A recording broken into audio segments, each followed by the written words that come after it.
I was just logging into my online bank like I did every week. Nothing dramatic. Just paying my truck note. And then, I saw it. Minus $25,000.00. Gone. At first, I thought it was a glitch. Maybe a wrong tab. Maybe I typed in my password weird and ended up in some fake website. But no, that was my name in the corner. That was my account. That was my money. And that was it. A pending transfer, processed over the weekend, sent straight to a company called Wanderlux Euro Adventures. I didn't even know what the hell that was. So I Googled it. Luxury travel company. Custom tours for students and influencers. Price tag? $20,000 to $30,000 a pop. And that's when it clicked. Haley, my little sister. Daddy's princess. Mama's miracle child. The same girl who once cried in the middle of a Chili's 'cause they brought her Coke instead of diet. I stood up so fast my chair tipped backwards. Didn't call the bank. Didn't call the cops. Nope. I called my mother. Hey, Ma, I said. You checked the bank this week? She didn't even hesitate. Oh, honey, don't be mad. It's just temporary. We needed to book Haley's graduation trip while the prices were low. It's Europe. She's never been. My throat went dry. You took 25 grand out of my account, I said slowly, without telling me. You never use it, she chirped. It's just sitting there. You're always working, Jake. I swear, I almost laughed. That money? It was 6 years of 100-degree rooftops, busted knuckles, and skipped weekends. It was saying no to beer with the boys so I could say yes to car insurance. It was every damn hour of overtime I took when my back screamed no, but the bills screamed louder. And they just took it. For her. I didn't scream. Didn't slam the phone. Just sat back down, slow as molasses, and said, okay. Mama took that as agreement. Love you, sweetheart. We'll pay you back by the fall. Then she hung up. By the fall. Now, I ain't a violent man. But something in me settled just then, like a storm deciding which direction it wanted to spin. Because I knew one thing right there at that table, clearer than anything I'd known in years. They thought I'd roll over. They thought I'd smile through it, like always. Just the dependable big brother. The quiet son. The easy one. And right then, with my cereal soggy and my blood cold, I made a promise to myself. They weren't going to pay me back. But by the time I was done, they'd wish they had. See, if you ask anyone in Bakersfield who the Lawson kids are, they'll smile polite and tell you the usual. Haley's the star, and Jake? Oh, he's the quiet one. Works hard. Keeps to himself. That's small-town speak for one's a princess, and the other's invisible. Let me draw it plain. Haley Lawson was the kind of girl who posted 3 selfies before breakfast, got voted prom queen without campaigning, and cried if someone bought her the wrong brand of almond milk. Somehow, she always landed on her feet. Job screw up? Daddy would call in a favor. Car trouble? Mama's rainy day fund magically appeared. Boyfriend drama? Don't worry, a new one would slither up from Instagram before the old one even changed his profile pic. Me? I was out of school by 19, working full-time in HVAC. Summers were brutal, 110 degrees on a roof, and you still had to crawl under houses full of black widows and busted ducks. I paid rent early, didn't borrow, didn't whine, and I sure as hell didn't steal. But none of that mattered once Haley started crying about her dream trip. She'd been talking about it for months. European summer, she called it. Wine in Italy, rooftop parties in Greece, some influencer retreat in Amsterdam. I remember sitting at dinner one night back in March, cutting into a meatloaf like it owed me money, when she leaned over and said, Jake, you should come. I mean, if you can afford it. And I just smiled and said, I'll be busy. Got bills to pay. She laughed. Figures. That laugh. Yeah, I never forgot it. Now I know what you might be thinking. Why didn't you just shut it down? Raise hell? Call a lawyer? And believe me, I thought about it. But my folks, they're slick in that lazy kind of way. They had access to my account from when I was younger, helping me manage things after my accident in trade school. Never got around to changing it. My fault, sure. But they took advantage of it. And you know what really burned? The fact they didn't even try to hide it. They used my savings like it was monopoly money. Told themselves it was family business. And Haley? She posted a picture 2 days later from LAX, kissing her passport like she'd won the damn lottery. Caption read, Sun airplane from the valley to Venice, baby. Can't stop a girl on a mission kissmark moneybag hashtag sponsored by the universe. Hashtag sponsored by my savings, you mean. I didn't comment. Didn't message. Didn't call. No, sir. I got quiet, which is a dangerous thing for a man like me. Because while they were over there drinking Prosecco and blowing kisses at gondolas, I was working long shifts and planting seeds. I called in a favor from an old buddy, Derek, runs a data recovery outfit in Fresno. Good with electronics. Owes me for helping him move a busted washer 3 years back. He said if I needed to watch somebody online, track their socials, location tags, online purchases, he was my man. I said I needed eyes on Haley.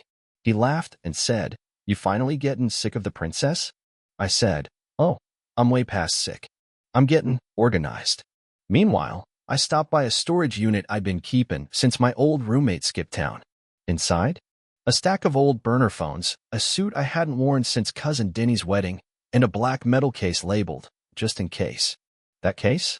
It held my old passport and a handful of paperwork I'd been sitting on for years, stuff connected to Grandpa Lawson's trust. Yeah, the same grandpa who left a little slice of land outside Tehachapi with my name on it.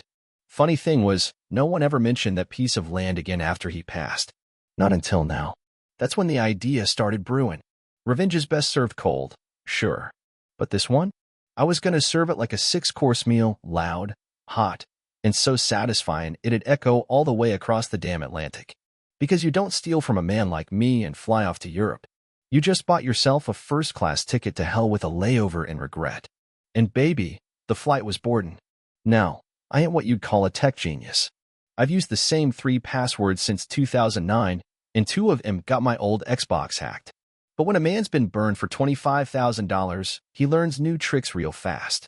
Derek, my Fresno buddy, got me set up slicker than a buttered eel. He didn't just track her Instagram. No, sir. He mirrored it. Every post, every DM, every check-in came to me in real time. And let me tell you something. Haley wasn't exactly flying coach. First night in Europe, she posted a boomerang from the rooftop of some club in Madrid, shaking a glass of champagne like she just signed a record deal. Her caption? Starting off with bubbles and bad decisions, clinking glasses, winking face. I stared at that post a long time, took a sip of my coffee, then typed out one word in a notepad on my desk. Evidence. I made a whole folder of it, labeled clean, organized, dated. Because here's the thing about folks like Haley, they love being watched. They'll hand you the rope if you're patient enough to let him tie the knot. But I wasn't just watching. I was building my own little online ghost. Derek helped me whip up a burner identity. Name, Blake Carter. Job, blockchain entrepreneur. Looked like the kind of guy who drinks protein powder for fun and says things like, "Let's circle back." His Instagram? Brand new, but polished. Scenic beach shots, vague inspirational quotes, 2 pictures in sunglasses and one with a rescued pit bull named Ledger. Oh, and a shiny profile pic taken from a stock image site. Some chiseled dude with a Tesla in the background. Worked like a charm. I followed Haley's account. Liked 2 pictures. She followed back in less than an hour. Didn't even check if we had mutuals. Just saw a pretty boy and a blue check I faked with an image overlay and jumped like a trout on corn bait. Now here's where things got real interesting. About 4 days in, while she was tagging herself in Monaco with some gal pal named Brit, she sent a DM. Just one word. Hey, smiling face with smiling eyes. I almost dropped my phone. I grinned so hard I about cracked a molar. I waited an hour before replying, just long enough to make it look like Blake had a life. Then I answered. Hey there. You in Monaco? Looks like my kind of trouble. She replied in seconds. Haha, maybe winking face with what do you do? Buddy. I almost felt bad for how easy this was. I fed her the story. Blake was in crypto, traveling Europe, looking for someone real in a world full of fakes. The usual influencer nonsense. She lapped it up. 3 days later, she was FaceTiming this fake persona while lounging in a bathrobe and sipping something that damn sure wasn't orange juice. I kept the call short, voice modulator, screen blur, the whole 9. Told her I didn't like being recorded. That made me seem mysterious. By the end of the week, she was telling Blake secrets she never told her boyfriend back home, if she even had one left. Meanwhile, back in Bakersfield, I paid a visit to Uncle Donnie. Now Donnie's the kind of guy who's always got 3 side hustles and a story that starts with, "Now this ain't technically illegal." He also had a lot of opinions about our family, especially about the way Daddy managed money. He poured me a whiskey, nodded like he'd been waiting for this day, and said, "So, they finally screwed you too, huh?" I showed him the bank statement. He whistled. That girl's gonna end up in handcuffs or on TV, he muttered. Maybe both. Then he leaned in and said the magic words. You want to hear something real interesting? That land Grandpa Lawson left you ain't been legally transferred. Your daddy's been sitting on the paperwork for 4 years. Said you'd get it when you're more responsible. My jaw clenched so hard I thought I chipped a molar. First they drained my account. Now they're holding property? They thought I was just some broke cousin who'd always keep quiet. But I wasn't Jake Lawson anymore. I was Blake Carter. I was watching, waiting, and pretty soon, I'd be executing. It's a strange thing, watching someone fall into a trap they don't even know is sitting open under their feet. Stranger still when they think they're winning the whole time. By the second week of Haley's European Soul Discovery Tour, her words, not mine, she was hooked on Blake Carter like a TikTok dance challenge. Every day, I'd get little ping-ping notifications from her burner chats, talking about places she wanted to go, people she couldn't trust, and how she wished there were more guys like him, mysterious, rich, not like her family. Imagine that. Trashing the very people who paid for her croissant-filled cross-continental narcissism parade. And I was the one who got robbed. I saved every message, every screenshot, every photo where she leaned just far enough into the camera to make you think she was auditioning for trouble. All of it went into the vault, a hard drive back home labeled Winter Project. But I didn't want to just catch her being dumb. I wanted her to show the world just how dumb she was. And that meant laying a better trap. So I told her I was headed to Paris. My fake self. I spun some tale about an investor summit at a private rooftop club, and I hinted, real casual-like, that I'd be attending solo. Told her I could put her on the guest list if she was in the area. Her response came at 2:47 a.m. Bakersfield time. Would love to come smiling face with hard eyes, OMG, yes. Perfect. 2 days later, she hopped a train from Barcelona to Paris. I watched it happen in real time through her geotags, story posts, and a single WhatsApp message that made me almost spit out my coffee. Borrowed Brit's card for a train ticket. Hope she doesn't notice, LOL, see no evil, hunky. Folks, she wasn't just stupid. She was proud of it. Now here's where the real magic started. See, I couldn't exactly fly to Paris and risk exposing myself, but I could make her think she met Blake. Derek helped again. He knew a guy, some college kid named Spencer, who looked close enough to the stock photo I used for Blake's profile, and more importantly, didn't mind a free night out if it came with a fancy shirt and a script. We paid him $300, gave him a burner phone, and told him, just flirt, be vague, and ask her real nice to keep things between us. Haley showed up to that club in Paris like it was prom night all over again. Spencer, aka Blake, fed her a few stories, bought her a flute of fake label champagne we'd prepaid the bar for, and planted 2 key lies. He had serious family problems, too. He was thinking about cutting off the people who used him. That was all it took.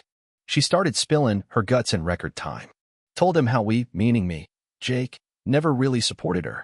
How I was always stingy, always making her feel guilty for living her truth or some such Instagram nonsense. She said, and I quote, honestly, if Jake just disappeared, I don't think I'd even notice. That right there? That was the moment. Not the money. Not the lies. Not even the champagne. That's when I stopped calling it revenge and started calling it justice. Because it ain't just about talking back what was stolen. It's about showing folks exactly who they are when they think nobody's watching. Later that night, Blake walked her back to her hotel, said goodbye with a wink, and disappeared into the Paris streets like a proper ghost. Meanwhile, Spencer turned off the burner, sent me the audio file, and said, she's dumb, dude. Like, dangerously dumb. I didn't argue. Didn't need to. Because while she was back in that hotel, smiling at herself in the mirror and dreaming about running off with some imaginary crypto bro, I was back in Bakersfield, setting the final bait. That night, I made a brand new account, this one anonymous, and posted the first breadcrumb. Golden Girl leaked. Small town sweetheart goes international, but what happens when the truth comes home? I's hashtag digitalese. No name. No tags. Just enough smoke to make folks start sniffing. Especially the kinds of folks who love a scandal. Like her old boss at the yoga studio. Her high school best friend who she ghosted after prom. And Miss Carrie, the vice principal who almost hired Haley to teach dance next fall. Oh yeah, they were all watching. And me? I was just warming up. It's funny how fast a lie spreads when you add a little glitter to it. By the time Haley got back from her little Paris fantasy, I had more dirt on her than a cemetery. And like any good farmer, I wasn't about to dump it all in one spot. Nah, I was going to plant it slow and watch the truth sprout up like weeds through a sidewalk. See, right before she left for that fake summit with Blake, she sent him a little love note. Just a casual, flirty DM that said, "Wish we could keep this just between us. No messy family stuff. No Jake." She even attached a photo, mirror selfie, hotel towel, glass of rose on the windowsill, Eiffel Tower in the corner like a damn postcard from betrayal. So what did I do? Well, I sent it to myself. Or rather, to Golden Girl Leaked. That anonymous account. It dropped another gem 2 days later. Sources say she's ditching her roots, lying to her family, and playing sugar baby overseas. But sure, let's hire her to mold young minds back home. Hashtag Golden Girl Gone Gray. Still no name. Still no tags. Just enough heat to get the kettle whistling. Back home, things were starting to stir. Uncle Donnie texted me first. "You seein' what folks are saying about your sister?" Words getting around. Then Miss Carrie called Mama. Asked if Haley was still planning on applying for that dance coach job at the high school. Mama said, "Of course." Carrie said, "MMHM. Okay, just checking." She hung up faster than a man hearing his ex's ringtone. Meanwhile, Haley was back in Nice, some coastal hotel where the towels cost more than my car insurance. And she was still talking to Blake. Only now, she wasn't just flirty. She was confessional. Told him she was maybe kinda seeing someone else on the trip too. A Dutch DJ named Rico or Rocco or something equally ridiculous. And that she'd been sneaking money from her parents' accounts when they're not looking. And buddy, when I say I paused that audio and played it back twice, it wasn't for clarity. It was for satisfaction. Because she said it proud. Giggled like it was cute. Like steal from your own folks cute. I clipped that audio. Boosted the treble.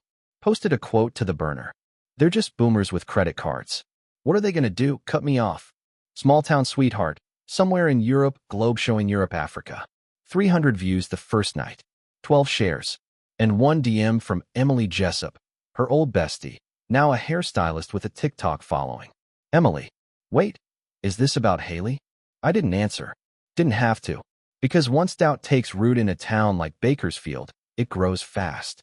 And once Haley hit her next stop, Rome, her online circle started getting real quiet. No more "OMG Queen Fire" comments on her photos. No more heart eye emojis from the yoga studio girls. Instead, one single comment under her Colosseum photo that said, "Your brother must be so proud." She deleted it, sure, but not before I screenshotted it.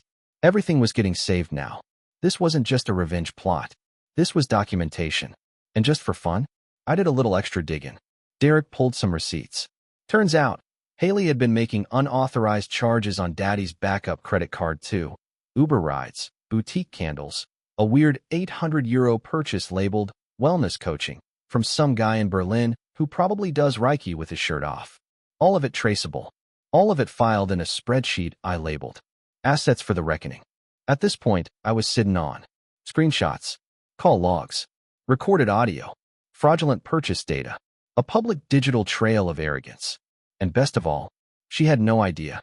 Now, you ever hear that old line about giving a man enough rope? Well, Haley wasn't just holding the rope. She was braiding it into a noose and wearing it like a scarf. And when she finally flew home, that's when the fireworks would start. Because every lie she told over there was about to detonate back here. And I was setting up the launch pad, match in hand, smiling like the 4th of July. Haley flew back into Bakersfield like she was landing on a red carpet. Tanned, smug, and loaded with 3 oversized pink suitcases, the kind that scream, "Look at me," even before you unzip them to find $500 in imported sunscreen and overpriced scarves she'd never wear again.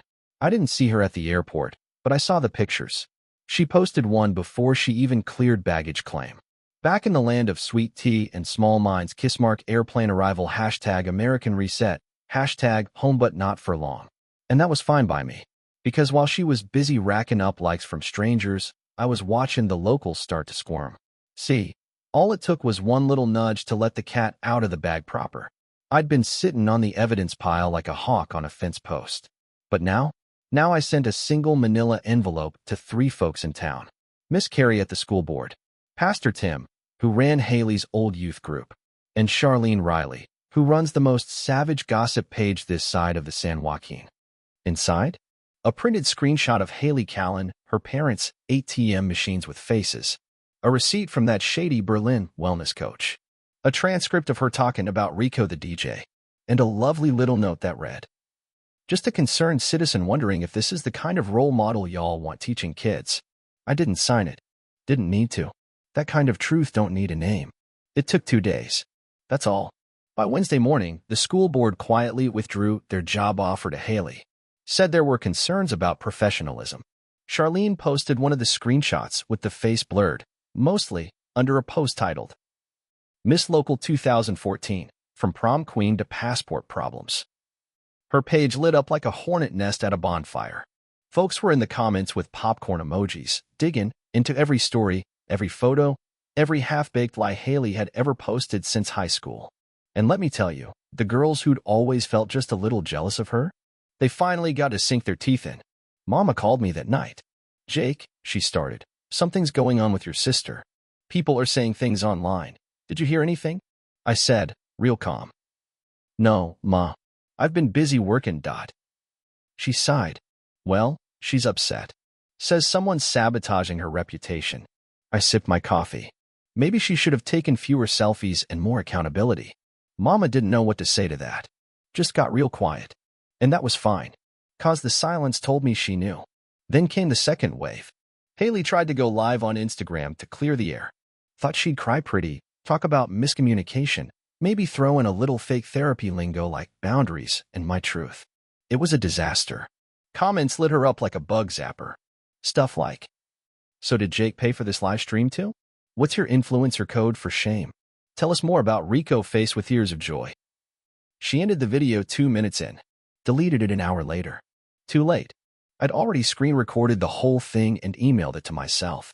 Golden Girl Leaked posted the highlights the next morning, set to classical piano for maximum dramatic effect. Now here's the part one didn't plan for, and it made things even sweeter.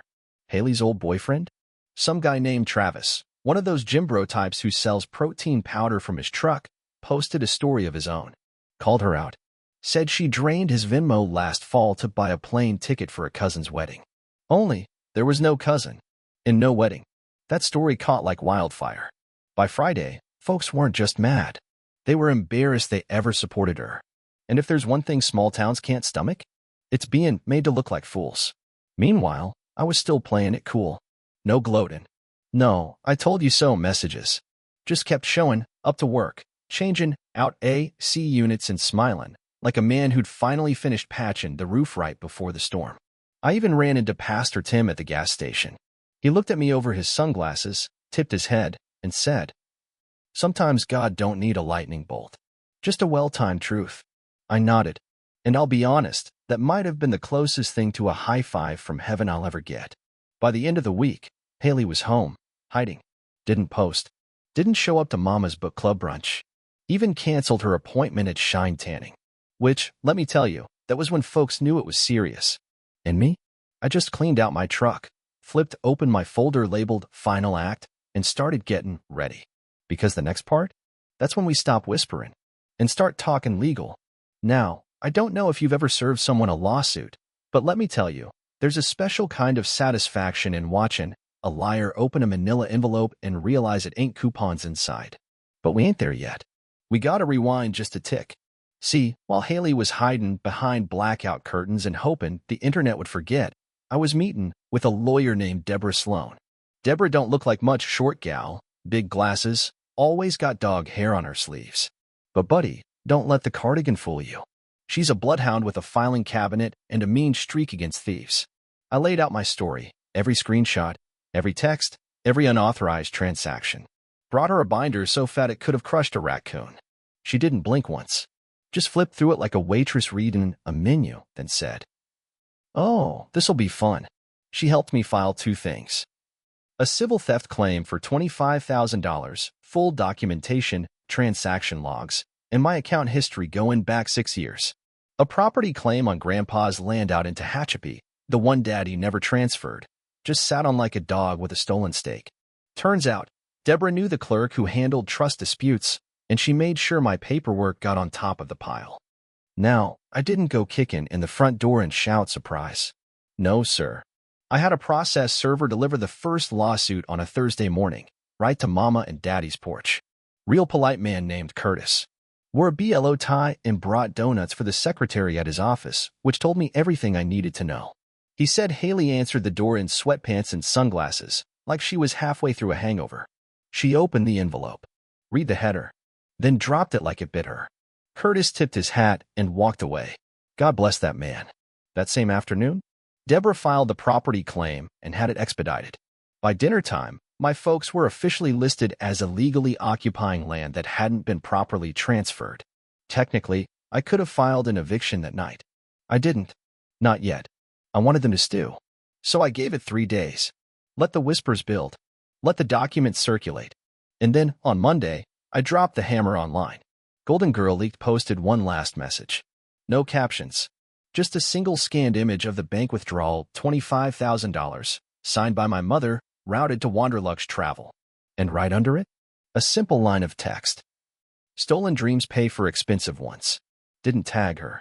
Didn't have to. The town already knew. And the comments? They were biblical. Wait, they really took it from her own brother? This whole family's messed up. My mom is furious. This better end up on Dateline. Even folks who'd been quiet before started speaking up. A gal Haley used to work with at the smoothie shop posted a long, tear-filled rant about how Haley stole tips and blamed it on a kid with Down syndrome. I didn't even know that story. But apparently, now everyone did. Then came Tuesday morning. That's when I showed up. In person. Parked my truck across from my parents' house, just as the sun was coming up. Walked up the path, binder in hand. Mama opened the door. Eyes puffy. Lips tight. Daddy was behind her, arms crossed like he was trying to keep from falling apart. Haley? Nowhere in sight. Good. I stepped inside, dropped the binder on the coffee table, and sat down like I owned the place. Which, in part, I technically did. Y'all stole from me, I said flat. Mama started to cry. Daddy said nothing. You thought I wouldn't fight back, I said. Thought I'd just take it. Still no one spoke. So I leaned forward and said the part I'd been waiting on for weeks. I ain't a skin for an apology. I ain't a skin for forgiveness. I'm telling you, this is me talking back everything. Then I slid the second envelope across the table, the one from the county clerk. Eviction notice. They had 30 days to vacate Grandpa's land. And the lawsuit? Well, that was just getting started. As I walked out, I passed Haley's car, still plastered with a Class of Influence sticker on the back window. I paused, took a picture, captioned it in my phone. Class dismissed. Because her free ride was officially over. By the next morning, Bakersfield was singing the same song in a dozen different keys, and every one of them was off-pitch for the Lawsons. They didn't just lose face. They lost control. First to go? Haley's job offer. See, that pending review from the school board turned into a firm no fast. I heard it from Miss Carey herself when I ran into her at the pharmacy. She was on the list for the dance instructor gig, she whispered, leaning close like we were conspiring. But after that, content? She shivered. Honey, we're a school, not a rehab center. I gave her a polite nod, tossed a bottle of aspirin in my basket, and walked out whistling. Next, Daddy's little side hustle. He'd been running a small-time landscaping business on the side. Cash only, not real legal, but nobody made a fuss until now. Somebody, not me, I swear, filed a formal tip with the IRS. That someone included a list of suspicious deposits and undeclared labor expenses. 3 days later, auditor's car was parked in front of their house. The same house they were now legally trespassing in. Funny how fast government wheels can turn when you show 'em the right grease. And Mama? Well, she took the hit the hardest. She used to run a little pop-up craft booth at the farmer's market, Faith and Ferns, or some such. Homemade wreaths, mason jars with fake quotes about gratitude and wine. That Saturday? Not a soul stopped by. Folks would peek, then walk wide around her booth like it was radioactive. She packed up early, drove off without saying goodbye. Haley tried to save face. She posted a raw and real story on Instagram, red eyes, messy bun, real quiet voice. She said things like, I made mistakes, but I'm only human. And Jake never told me how much that money meant to him. And my personal favorite. If this makes me a villain, so be it. I screenshotted it. Titled the file. Cell phone number 14. 2 hours later, the post was gone, replaced by a black square with the words, "Taking a break to focus on healing. Be kind." The comment section wasn't. Now, here's the kicker, and you're gonna love this. 2 days after the eviction papers landed, I get a call from Sheriff Mitchell. He's chuckling. "Jake," he says, "I'm supposed to give you a courtesy heads up." "About what?" I ask. "Well, your sister just tried to file a restraining order against you." I blink. "For what?" She said, quote, "He emotionally manipulated the town and is cyber-stalking me with a fake account." I nearly dropped the phone from Logan. Sheriff just said, "Don't worry."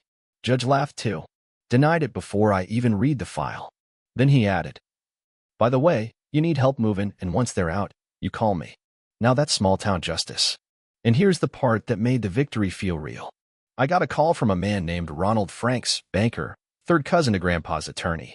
Said he'd found something in the old Lawson estate paperwork. Turns out, the land wasn't just a parcel. It had oil rights, and a silent offer from a drilling outfit waiting on legal clearance. $37,000 for access. He said, "As the rightful owner, we'd like to make that offer official." I stared at the phone. 37 grand. From the very land Daddy tried to keep buried under paperwork and broken promises. I said, "Tell M to make the check out to Jake Lawson. Because revenge is sweet. But profit? That's satisfying." By the end of the week, the Lawsons were done. Eviction countdown was on. Business shut down. Credit under investigation. Haley deleted her Instagram. Switched her number. They'd gone from a loud, smug family of manipulators to ghosts in their own house. And me? I didn't throw a party. Didn't gloat online. I just drove out to Tehachapi, stepped onto that dry, golden land Grandpa left me, and stood there a while. Dust in my boots. Wind in my hair. Nothing but peace on the horizon. The eviction date landed on a Tuesday. Sun was already high when I pulled up in my truck. Slow, steady, deliberate, the way a man walks into a place he owns. Sheriff Mitchell was already there, leaning on his cruiser like he had all the time in the world. He tipped his hat when he saw me. "You want to give him a minute, or should I knock?" I just nodded. "Let's get it done." The house looked different somehow. Smaller. Not just physically, it was like the soul of it had been drained. The porch where Grandpa used to sit with his pipe was now sagging. The shutters were half broke. The flower beds, dead and overgrown. And inside that hollow shell, my so-called family, surrounded by the mess they made. Mark number 1 on the eviction form, Haley Lawson. She was the first to come to the door, suitcase in each hand, sunglasses on like they might shield her from shame. Didn't say a word. Didn't look at me. Just pushed past and hauled her bags toward a rusty old sedan that probably wasn't even hers. I didn't stop her. Didn't speak. Just watched.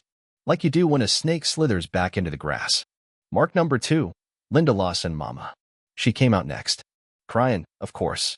Said my name soft, like it might change something. "Jake, we didn't mean." "No," I cut her off. "You just didn't care." She looked like she wanted to argue, but the words never came. Truth has a way of drying the throat.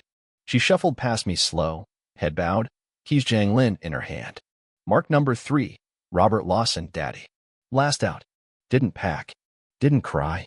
Just stood on the porch with a folded lawn chair and a plastic cooler, wearing the same flannel he always wore to church when he didn't want to go. We locked eyes. And for the first time in my life, he blinked first. He muttered, "Hope you're happy." I just smiled. "I'm not happy," I said. "I'm right." He shook his head and walked down the steps, not like a man leaving his home, but like one fleeing the scene of a crime. Sheriff Mitchell tipped his hat again. "That about does it." I nodded. "Appreciate you, Sheriff." He gave me a look. "You did this clean, Jake.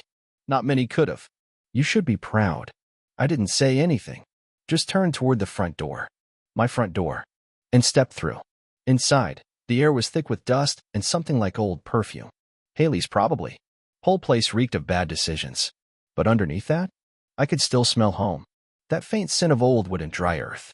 The one that clung to Grandpa's clothes and never quite left the rafters. I walked slow through every room. Took down the family pictures one by one. Not in anger. Just calm, measured, like a man finally making space for peace. Found one of me and Grandpa out by the fence line. I kept that one. That was the only thing in the house that felt earned. Out back, I cracked a beer and leaned against the porch post, staring out across the land. 37 acres of golden grass and stubborn roots. And now, legally and fully mine. The check from the oil company cleared that morning.